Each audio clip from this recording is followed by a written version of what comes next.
AI impact summit में दुनिया की दिग्गज एआई कंपनियों के सीईओ, 7 देशों के राष्ट्रपति, 2 देश के उपराष्ट्रपति, 9 देशों के पीएम, 300 से ज्यादा कंपनियों के सीईओ और नुमाइंदे, या फिर ये कह लीजिए देश विदेश से कुल मिलाकर 2 लाख से ज्यादा ऐसे मेहमान, खास मेहमान शामिल हो रहे हैं दिल्ली के भारत मंडपम में ग्लोबल एआई शिखर सम्मेलन में। देश की एआई इंफ्रास्ट्रक्चर और इसके भविष्य का रोड मैप तैयार करने की दिशा में ये बहुत बड़ा कदम है। पहले रिपोर्ट देखिए, फिर हम बात करेंगे कैसे दिल्ली में लगा एआई महाकुंभ। जेनजीज और देश के तमाम युवाओं के लिए ये बेहद खास और उनके भविष्य के लिए, बेहतर भविष्य के लिए असंख्य रोजगार की संभावनाएं कैसे पैदा करने वाला है ये एआई महाकुंभ।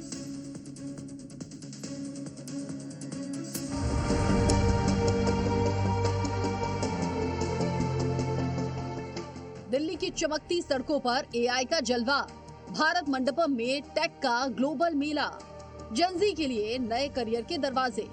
ये समिट है भविष्य की सबसे बड़ी शुरुआत। दिल्ली में शुरू हुआ इंडिया एआई इम्पैक्ट समिट देश का सबसे बड़ा टेक इवेंट बन गया है। भारत मंडपम में 5 दिन तक एआई की नई दुनिया दिखाई जा रही है। 300 से ज्यादा कंपनियां अपने भविष्य के गैजेट्स और टेक्नोलॉजी पेश कर रही हैं। जेनजी के लिए ये समिट खास इसलिए है क्योंकि एआई स्किल्स अब करियर की सबसे बड़ी जरूरत बन चुकी है। दिल्ली में सबसे बड़ा एआई समिट 16 से 20 फरवरी तक आयोजन, 300 से ज्यादा कंपनियां शामिल, जेनजी के लिए करियर का बड़ा मौका। इस समिट में एआई कौशल विकास, सुरक्षा, रिसर्च और डिजिटल भविष्य पर मंथन किया जा रहा है। जेनजी को यहाँ दुनिया के सबसे बड़े एक्सपर्ट से सीखने का मौका मिल रहा है। वर्कशॉप्स, इनोवेशन, शोकेस और स्टार्टअप नेटवर्किंग युवाओं को सीधा ग्लोबल प्लेटफॉर्म दे रही है। जो युवा आज एआई सीखेंगे वही कल की टेक इंडस्ट्री के लीडर बनेंगे। Gen Z plus AI is equal to future job, नई स्किल्स का महासंग्राम, स्टार्टअप्स के लिए बड़ा मंच, ग्लोबल नेटवर्किंग का मौका। भारत में एआई समिट का आयोजन इसलिए भी अहम है क्योंकि भारत दुनिया का सबसे बड़ा युवा देश है। 80 करोड़ से ज्यादा इंटरनेट यूजर्स और तेजी से बढ़ता डिजिटल इकोसिस्टम भारत को एआई हब बना रहा है। जेनजी इंटरनेट और टेक्नोलॉजी के सबसे बड़े यूजर भी हैं और सबसे बड़ी ताकत भी। ये समिट युवाओं के लिए रोजगार और उद्यमिता के नए रास्ते खोल रहे हैं।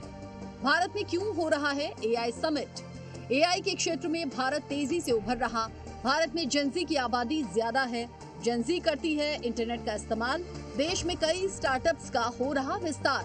भारत में 80 करोड़ से ज्यादा इंटरनेट यूजर्स। डिजिटल इंडिया पर सरकार का फोकस।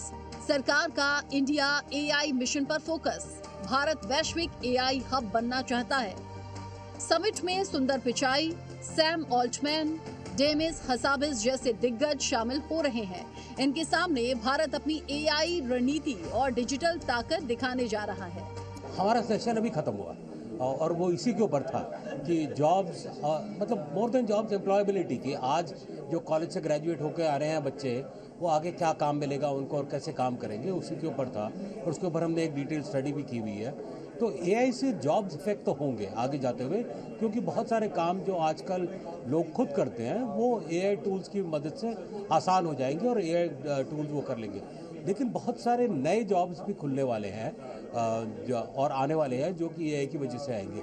और सारे पैनलिस्ट का ये मानना था कि जैसे पुरानी टेक्नोलॉजी बेस में आया, जैसे कंप्यूटर्स आए, मोबाइल फोन्स आए, ऐप्स आए, तो उस टाइम पे कुछ जॉब्स जो है खत्म हुए, लेकिन बहुत सारे नए जॉब्स क्रिएट हुए। Getting access to sort of enterprise grade decision making data, whether it's RTO signals or fraud scores, or picking the right courier in milliseconds with AI, or whether it's cutting their cost by using automated support, or by reconciliation systems, and I think overall kind of bringing enterprise grade technology to the rising brands of India, and then making access possible for the next 20 million MSMEs, let's say, in the next 10 years. I think that's kind of how I think AI can play a huge role. अभी पिछले 5 साल में AI का impact globally काफ़ी ज़्यादा बढ़ गया है। एंड लास्ट 3 इयर्स जब से चैट जीपीटी आया है उसके बाद से इम्पैक्ट बढ़ता ही जा रहा है। So this is a good time for India to understand कि हम इस रेस में कैसे कंट्रीब्यूट कर रहे हैं। इंडिया इज़ ग्रोइंग रैपिडली और हम अपने कुछ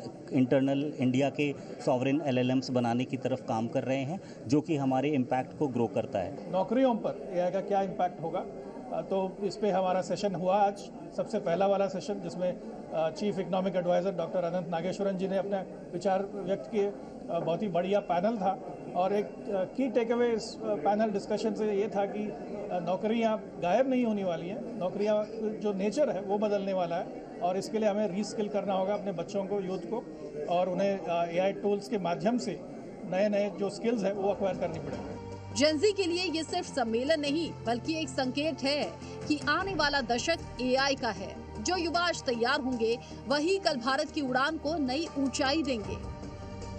तो दिल्ली का ये एआई महाकुंभ सिर्फ टेक शो नहीं, ये जेनजी के सपनों, स्किल्स और स्टार्टअप्स का सबसे बड़ा लॉन्च पैड है, जहां से भारत का युवा भविष्य की दुनिया को लीड करने निकलेगा। ब्यूरो रिपोर्ट, जी मीडिया। एक जमाना वो था जब एआई से डरा जाता था, ये कहा जाता कि नौकरियां जाएंगी। हालांकि आज इस गलतफहमी को काफी हद तक दूर करने के लिए ये समिट भी है और इस पर हम खास तौर पर बात भी करेंगे। मेरे साथ में खास मेहमान जुड़ गए हैं। नंदन मिश्रा जी मेरे साथ में जुड़ गए हैं, एल्गो 8 एआई के फाउंडर और सीईओ हैं। पीयूष सोमानी जी मेरे साथ में जुड़ गए हैं, जो कि ESDS सॉफ्टवेयर सोल्यूशन लिमिटेड के CMD और सीईओ हैं। आप दोनों का ही बहुत स्वागत जी भारत पर। सबसे पहले पीयूष सोमानी जी, मैं आप ही से पूछ लेती हूँ, जिस तरीके से ये एआई इंपैक्ट समिट हो रहा है, जाहिर सी बात है विदेशों के जो मेहमान हैं, विदेशों के जो खास VVIP लोग हैं, उनकी तो निगाहें हैं ही। हिंदुस्तान में बैठे हुए युवा और खासतौर से जेनजी इसे कैसे देखें, इससे कैसे रोजगार के साधन आएंगे, रोजगार कैसे पैदा होंगे, और सबसे आम सवाल, क्या एआई से नौकरी जाने का खतरा है? सबसे पहले तो लोगों के मन में जो सवाल है कि क्या एआई से नौकरियां कम हो जाएंगी या फिर जिनकी नौकरियां है क्या वो चली जाएंगी, तो मैं ये कहना चाहूँगा कि सबसे पहले तो एआई आया किस लिए है, क्योंकि कोई भी नई टेक्नोलॉजी आती तब है जब कुछ ना कुछ पुराना जो है वो ठीक नहीं चल रहा होता है। तो सॉफ्टवेयर जो बना रहे थे वो ठीक से सॉफ्टवेयर बन नहीं रहा था। कई मतलब जिस चीज़ को हमने 1 महीने में करना चाहिए था, कई बार उसको सालों लग रहे थे। तो मैंने भी हमारे कंपनी में कई बार देखा कि कोई एक काम दे दिया सॉफ्टवेयर बनाने का और लोगों के आपसी तालमेल में गड़बड़ होने के चलते सॉफ्टवेयर बनता ही नहीं था।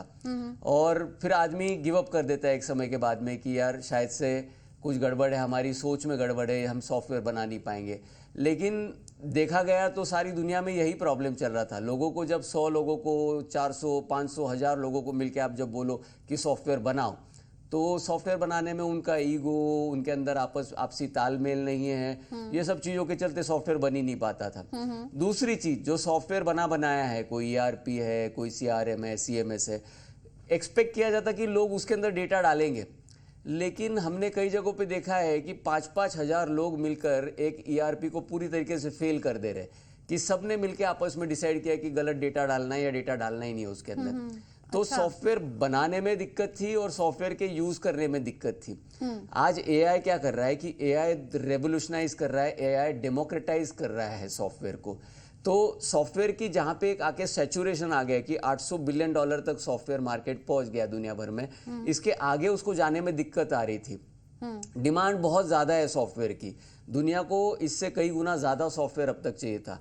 लेकिन जो डेमोक्रेटाइजेशन हो रहा है सॉफ्टवेयर का, इसके चलते अब क्या होगा कि जो $800 बिलियन का जो मार्केट है, ये बढ़ के सीधे सीधे अभी $2.5 ट्रिलियन पर पहुंच जाएगा अगले 3 से 4 सालों में। अच्छा। और ये कुछ और मतलब $10 ट्रिलियन तक। और इसीलिए प्रधानमंत्री नरेंद्र मोदी भी इतने कॉन्फिडेंट है और उनके पोस्ट में इस बात का जिक्र भी हुआ कि कैसे उभरता हुआ भारत है और कैसे वैश्विक तौर पर अपनी पहचान को बना रहा है, बढ़ा रहा है।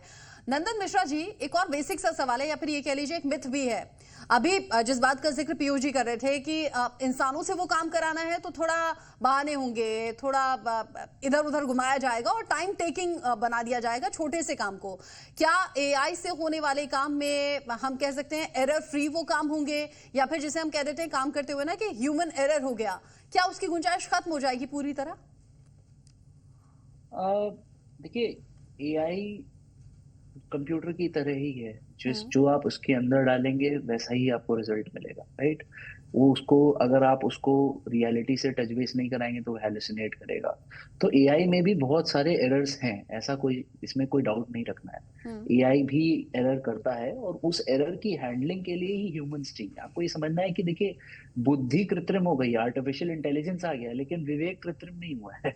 मतलब हमारा आर्टिफिशियल इंटेलिजेंस है बट आर्टिफिशियल विजडम नहीं, ह्यूमन इन द लूप हमेशा रहेगा। इनफैक्ट हर एक कोडर जो आज की डेट में कोड लिख रहा था वो हाँ। 10 गुना बेहतर कोड लिख सकता है, लेकिन उसका रोल चेंज हो गया है इस पूरी चीज में। अब उसका रोल कोड लिखना नहीं है, उसको एक सिस्टम को ऑर्केस्ट्रेट करना है, जैसे तालमेल बैठा के एक पूरा पूरा सिस्टम डिजाइन करके डेवलप करके डिप्लॉय कर सकता है। जैसा पीयूष जी ने कहा कि कोई चीज को हम 1 महीने में के अंदर कर सकते हैं। और दूसरी बात यह है कि इसकी जो अपॉर्चुनिटी है वो ये है कि हर इंसान पोटेंशियली एक क्रिएटर बन सकता है। मतलब नौकरियां तो है ही, मतलब ऐसा तो है नहीं कि जैसे आज की डेट में आईटी प्रोफेशनल लगभग 50 लाख से 60 लाख आईटी प्रोफेशनल्स हैं इंडिया में। ये इन सब की जॉब्स जो हैं ये ट्रांसफॉर्म होने वाली हैं। इन सबको बड़ी प्रॉब्लम सॉल्व करने की तरफ अब बढ़ना चाहिए। इनको एक फर्स्ट मूवर एडवांटेज है कि इनको एआई जल्दी समझ में आएगा। तो अपने आप को अपग्रेड कैसे करें फिर? नहीं, नए रोल्स आ रहे हैं। जैसे आपको अब एआई को इंटीग्रेट कैसे करना है इसकी इंजीनियरिंग सीखनी है, आपको डेटा को इंटीग्रेट कैसे करना है इसकी इंजीनियरिंग सीखनी है, आपको एआई सेफ है एआई की ऑडिट करना आना चाहिए, आपको एआई को से एक प्रोडक्ट बनाना आना चाहिए। ये सब नई स्किल्स हैं, ये सब नए हुनर है, नए कौशल हैं जो आपको सीखने होंगे। मैं खुद भी आईआईटी कानपुर के साथ ये प्रोग्राम रन करता हूँ through my program Ikigai school of AI. हम उसमें यही सब रन भी करते हैं। तो ये एक बहुत बड़ा ट्रांजिशन है जो अब होने वाला अगले 5 साल के अंदर। बिल्कुल, और इस नई प्रोग्रामिंग से, नई टेक्निक से अगर हम नहीं जुड़े तो फिर पीछे रह जाएंगे, इसमें कोई भी डाउट नहीं है। और तमाम एक्सपर्ट्स, आप दोनों के साथ ही तमाम एक्सपर्ट्स और भी जो हमारे साथ में जुड़े या जिन्होंने रिएक्शन दिए वो यही कहा कि नौकरियां अगर जाएंगी तो उससे कई गुना ज्यादा नौकरियां पैदा भी होंगी, आएंगी भी। उसके लिए तैयार रहें, खुद को अपग्रेड करें और एआई स्किल्स आपको सीखने हैं। आप दोनों रहिएगा मेरे साथ में। एआई को लेकर जो बहुत सी आशंकाएं हैं उन पर हम बात कर रहे हैं। ज्यादातर लोगों का मानना है कि एआई की वजह से बहुत सी नौकरियां खत्म हो जाएंगी या फिर खत्म हो भी रही हैं। ये बात सही भी है, लेकिन आपको ये बताना जरूरी है कि एआई समिट से जो बात निकलकर सामने आ रही है वो ये कि एआई से बिल्कुल घबराने की जरूरत नहीं है। एआई के फ्यूचर टेक के लिए खुद को तैयार करने की जरूरत है। एआई जितनी नौकरी खत्म करेगा उससे कहीं ज्यादा नौकरियां पैदा भी करेगा। कैसे? रिपोर्ट देखिए।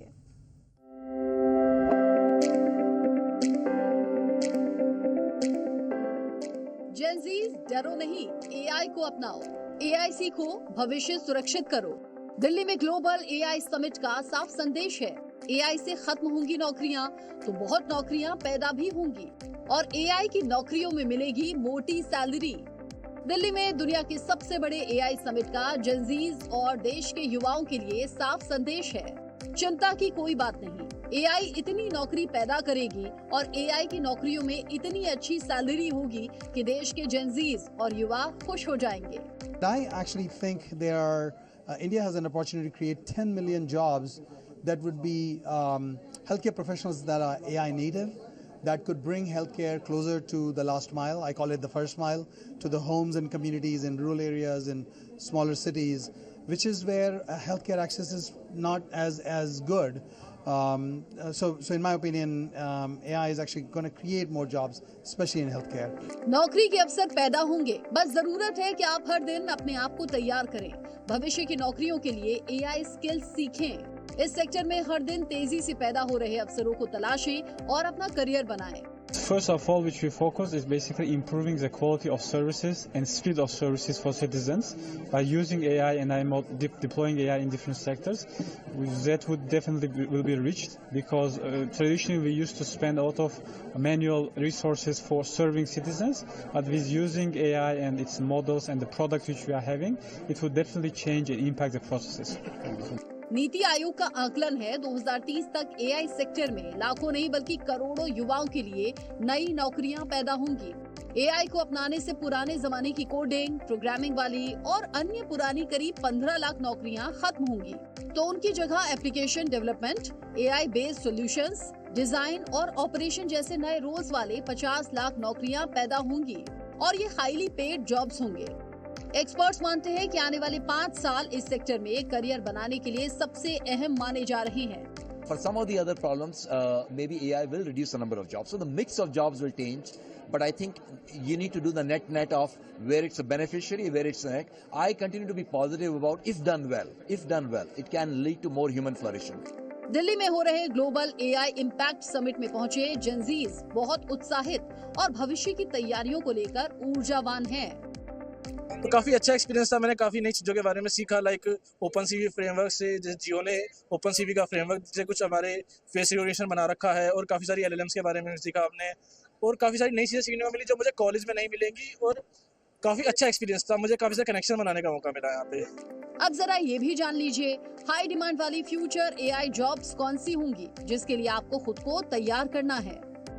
टॉप 10 फ्यूचर AI जॉब्स हैं: machine learning engineer, Python, TensorFlow और पाइटॉर्च की मांग, data scientist, AI research scientist, prompt engineer, AI product manager, computer vision engineer, NLP engineer, natural language processing, robotics engineer, AI integrated robotics, AI ethics and policy specialist, AI cloud engineer, MLOPs engineer, इनके अलावा AI cyber security analyst, generative AI content creator, AI trainer, model fine tuning जैसे job